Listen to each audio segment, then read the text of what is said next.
السلام عليكم ورحمة الله وبركاته. ازيكم يا حبايبي، عاملين ايه؟ هنتكلم النهاردة عن فيتامين مهم جدا للجسم السيدة الحامل وكمان للجنين بتاعها، وهو فيتامين سي. هنتكلم عن فوائده للأم وللجنين. كمان هنتكلم عن أضراره لو زاد عن الكمية المسموح بيها، وهنتعرف عن الكمية المسموح بيها وأعراض نقصه اللي هتشعري بيها، وبجسمك هيخبرك ان خلاص انت عندك نقص فيتامين سي ولازم تتناوليه.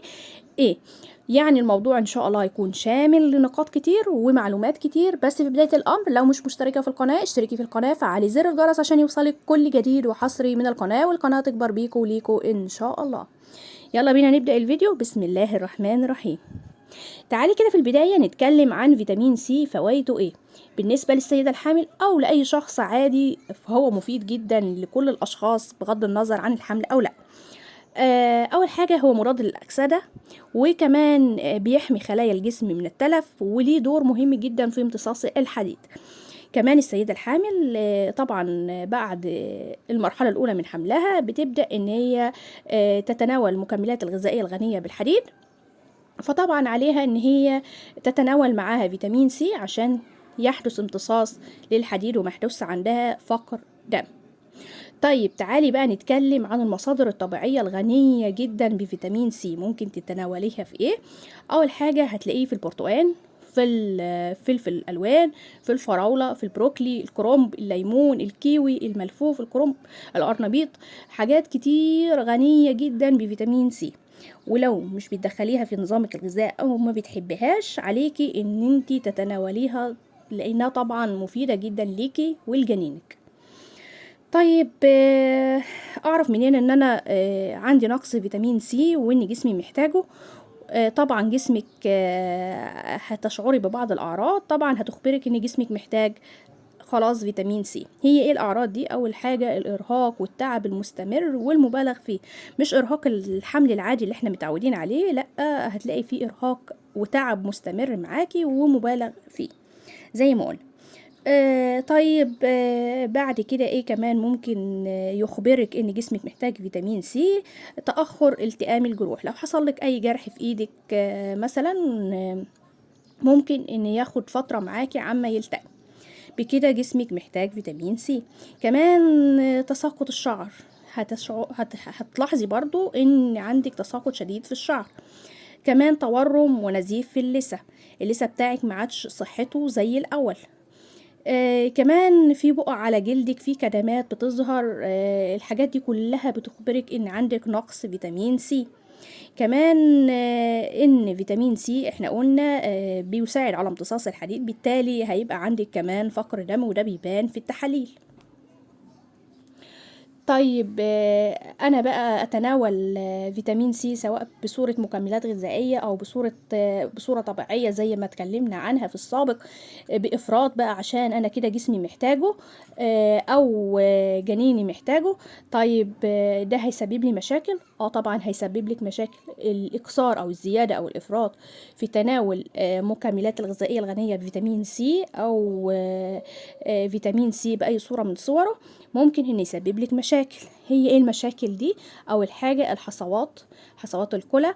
هيسبب لك كمان تقلصات في البطن، غثيان، طفح جلدي، اسهال. الحاجات دي كلها مشاكل عن زيادة لفيتامين سي او دخوله فيتامين سي بمقدار زيادة لجسمك. طيب تعالي بقى نعرف المقدار او الكمية اللي طبعا محتاجها الجسم يوميا من فيتامين سي. الكمية اللي لازم تدخل جسمك يوميا من فيتامين سي هي 85 ملي جرام يوميا. وبكده تكوني في امان، ويكون جنينك كمان في امان. طيب اهميته للجنين ايه، او دور الفيتامين سي للجنين هيكون ايه؟ اول حاجة معانا طبعا انت عارفة ان هو فيتامين مهم، وبيعتمد الجنين عليه في تطوراته او تطور نموه. ونقصه بيؤثر على المخ بتاع الجنين وتطور مراكز الذاكرة بتاعة الجنين. يبقى ده أول حاجة معانا. تاني حاجة معانا إن نقص فيتامين سي برضو أكدت الدراسات إنه بيؤدي إلى تشوهات بالغة في العظام، وكمان ضمور وتأخر في تكون العظام بتاعة الجنين، وطبعا ده شيء طبعا صعب جدا، فلذلك عليك الاهتمام بتناول فيتامين سي. كمان نقص فيتامين سي بيؤدي إلى أن تكوني أنت عرضة لمخاطر النزيف، سواء كان أثناء الحمل أو فترة حملك، أو كمان أثناء الولادة. وكمان فيتامين سي ليه علاقة بضعف ارتباط المشيمة بالرحم، وطبعا الموضوع ده ممكن أنه يؤدي إلى انفصال المشيمة وحدوث ولادة مبكرة. طيب كمان ممكن يسبب ايه؟ بيسبب كمان ضعف مناعة الأم، خصوصا ان السيدة الحامل بيكون عندها لخبطة في كل شيء، فبتكون مناعتها اصلا مش مظبطة. فطبعا فيتامين سي لو نقص كمان هيسبب ضعف المناعة بتاعتك، وبالتالي هتقل قدرتك على مقاومة العدوى والأمراض، وبالتالي برضو هتأثر يعني الموضوع كمان هيأثر سلبا على صحة جنينك.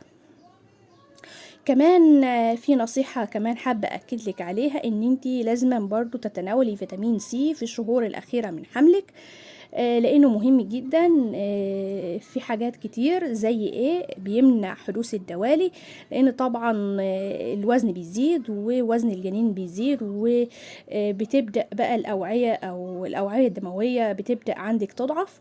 لذلك هو ليه القدرة على تقوية جدار الأوعية الدموية، وبيمنع بالتالي حدوث الدوالي بالنسبة للأم. كمان بيساعد في تكون رئة الجنين في الشهور الأخيرة، وكذلك بيحمي الجنين عند الولادة من حدوث مشاكل الربو والمشاكل صعوبة التنفس بعد الولادة. كمان بالنسبة للأم بيساعدها في التئام الجرح بتاع الولادة بتاعها بسهولة ويسر، بدون يعني مجهودات. كمان بيحمي الأم من أي عدوى، وبيساعدها أو بيزود قدرتها على مقاومة أي عدوى. لذلك عليك الحرص في الشهور الأخيرة من حملك بطبعا الاهتمام الزايد بفيتامين سي، عشان طبعا إن شاء الله تكون ولادة سهلة ويلتئم جرحك بسهولة، وإن شاء الله يبتعد عنك أي عدوى. بكده النهاردة أكون لمت لك المعلومات كلها حوالين فيتامين سي وأهميته وفوائده ليكي ولجنينك، وكمان مصادره الطبيعية وأعراض نقصه اللي هتحسي بيها. يعني إن شاء الله لو في أي معلومة بقى غابت عني اكتبها لي في الكومنتات، هتواصل معاكي هجاوب لك عليها. وإن شاء الله برضو هنتظر منك الاستفسارات والتساؤلات اللي بتكون محور لحلقات قادمة بإذن الله. أستودعكم الله الذي لا يضيع ودائعه، أترككم في رعاية الله وأمن، حفظكم الله ورعاكم. مع السلامة في رعاية الله.